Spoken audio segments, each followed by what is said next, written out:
మీ పిల్లల డాక్టర్ కల డబ్బు వల్ల ఆగిపోవద్దు. కేవలం 18 లక్షల నుంచి ఎంబీబీఎస్ విదేశాల్లో. అందరికీ నమస్కారం. ప్రస్తుతం మనతో పాటు ఉన్నారు ప్రముఖ తంత్ర జ్యోతిష్యులు, జ్యోతిష్యరత్న, జ్యోతిష్య సామ్రాట్ డాక్టర్ చింత రుక్మందరరావు గారు ఉన్నారు. గురుగారితో మాట్లాడతాం.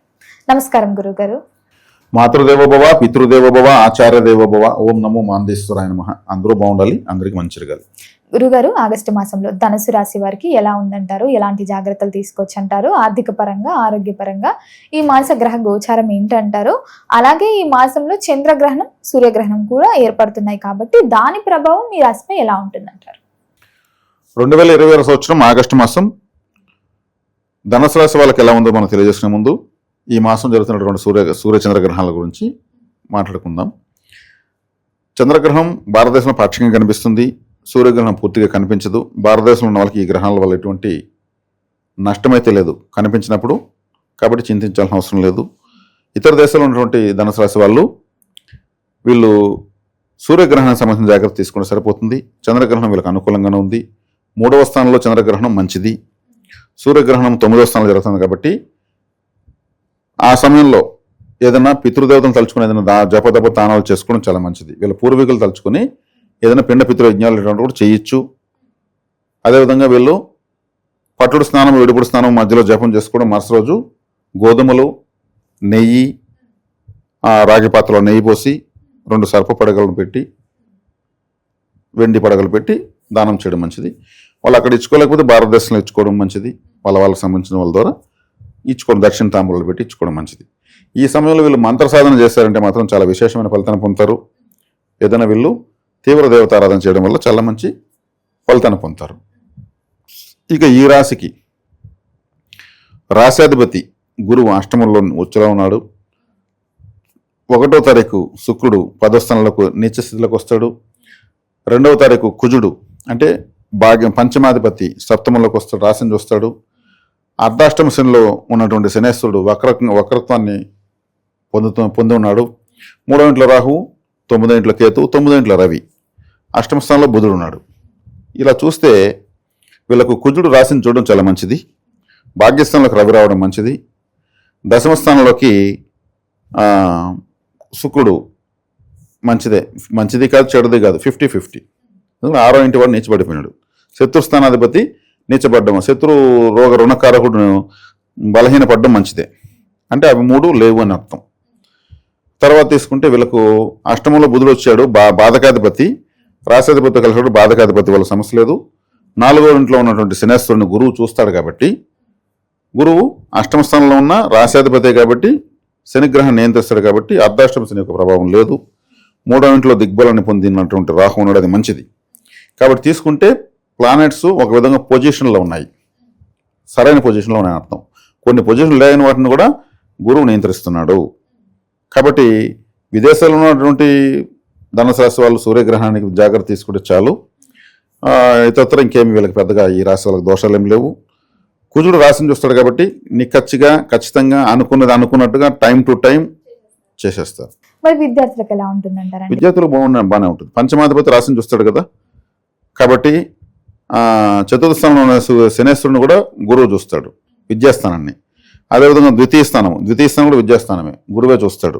ఇక్కడ విద్యార్థులకు కాంపిటేటివ్గా వెళ్తూ ఉంటారు, పోటీగా తమతో తాము పోటీ పడుతూ ఉంటారు.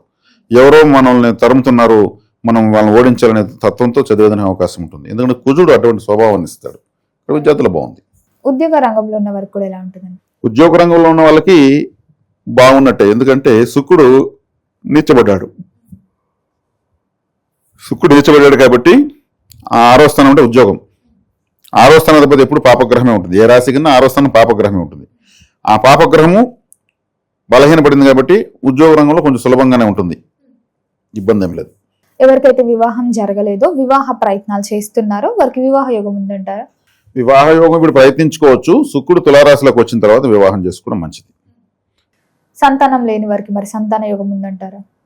సంతాన యోగం ఆల్రెడీ వివాహం చేసుకున్న వాళ్ళు సంతాన యోగం ఉంది. ఎందుకంటే కుటుంబ స్థానాన్ని గురువు ఉచ్చస్థితి బట్టి చూస్తాడు, రాశిని కుజుడు చూస్తాడు కాబట్టి సంతాన యోగ్యత ఖచ్చితంగా ఉంది, దానికి ఎటువంటి సందేహం లేదు. మరి కుటుంబ వాతావరణం ఈ మాసంలో ఎలా ఉంటుందంటారు? ఎలాంటి జాగ్రత్తలు కుటుంబంలో తీసుకోవాలంటారు? కుటుంబ స్థానాన్ని గురువు చూస్తాడు, వచ్చేసి బట్టి బుధుడు చూస్తారు.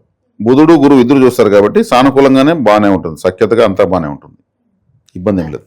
అలాగే గురుగారు కొంతమంది పెట్టుబడులు పెడదాము, కొత్తగా వ్యాపారం స్టార్ట్ చేద్దాం అనుకుంటుంటారు కదా, ఈ ధనుసు రాశి వారికి ఎలా ఉంటుందంటారు, చెయ్యొచ్చు అంటారు? ధనుసు రాశి వాళ్ళు పెట్టుకోవచ్చండి, ఎందుకంటే దశమ స్థానాన్ని శుక్రుడిని కుజుడు చూస్తున్నాడు, వృత్తి స్థానాన్ని. కుజుడు రాశికి పంచమాధిపతి, అదేవిధంగా భాగ్యస్థానంలో రవి ఉన్నాడు. రవి భాగ్యస్థానంలో ఉన్నప్పుడు సొంత ఇంట్లో ఉన్నాడు కాబట్టి ధనుసు రాశి వాళ్ళు ఉద్యోగ ప్రయత్నాలు బాగా సఫలీకృతం అవుతాయి. అడిగితే వ్యాపారాల కన్నా వ్యాపారాలు సాధారణంగా సక్సెస్ అవుతాయి. ఉద్యోగ ప్రయత్నాలు చేసే వాళ్ళు ఇంకా వేగంగా ఉంటారు. వారి సామర్థ్యాన్ని బట్టి వాళ్ళు చేస్తున్నటువంటి ఉద్యోగాల్లో ప్రతిభను చాటుకుంటారు. విదేశీ యోగం ఉందంటారా? విదేశీ అనే యోగము ఉందండి. కుజుడు 12వ స్థానాధిపతి, రాశిని చూస్తాడు, ఈ రాశికి మంచివాడు. అది కాకుండా ఈ రాశితో పాటు అతను మళ్ళీ 2వ స్థానం చూస్తాడు.